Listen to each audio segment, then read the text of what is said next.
Karamihan sa mga bata, pihikan sa pagkain, ako lalo na paggulay.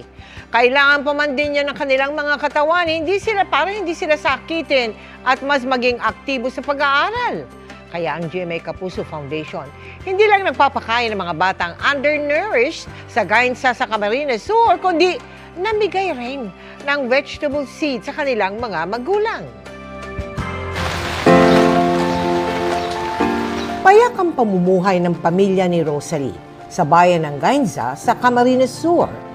Marami siyang mga tanim na gulay para may maiahin sa hapag.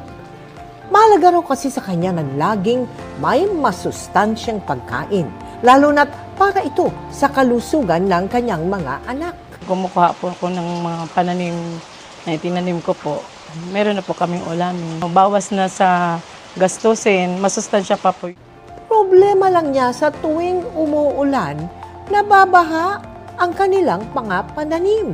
Dito po kasi sa amin palaging mag-high tide lang po. Madami matubig na po sa pananim namin.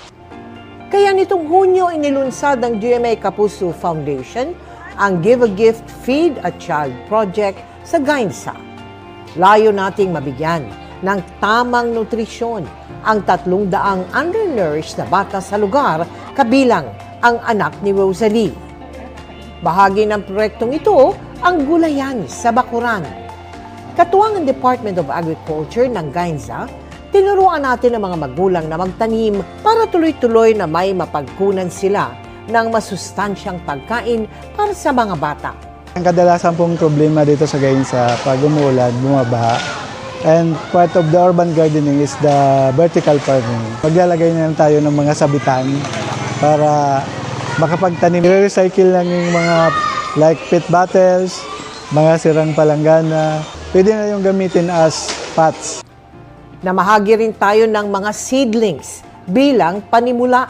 Maraming salamat po sa GMA. Dagdag kaalaman din po. Ang seedlings po, hindi ko na po bibilhin. Meron na po akong pantanim. May aanihin pa. At sa mga nais makiisa sa aming mga projects, maaari po kayong magdeposito sa aming mga bank account o magpadala sa Cebuana Luwalier. Pwede ring online via GCash, Shopee, Lazada at Globe Rewards.